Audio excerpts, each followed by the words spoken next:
Let's talk about PR interval in less than 2 minutes. The PR interval starts from the onset of P wave to the start of QRS. Now, one small square in the ECG is of 40 milliseconds, and the normal duration of PR interval is 120 to 200 milliseconds, which is equal to 3 to 5 small squares.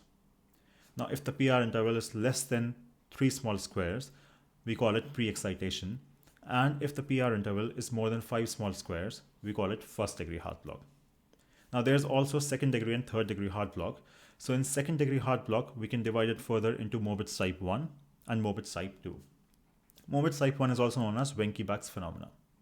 What happens in Mobitz type 1 is that you will find that there's progressive prolongation of PR interval with each successive beat until a QRS complex is dropped. You will also note that before the dropped QRS, the PR is the longest, and after the dropped QRS, the PR is the shortest. And in Mobitz type 2, which is also known as Hayes block, you will find that the PR interval is constant, but there will be one or more dropped QRS complexes, i.e. that P wave will not be followed by the QRS complex. And moving on to the final and the last, which is the third degree heart block, you will find that none of the atrial impulses are transmitted into the ventricles.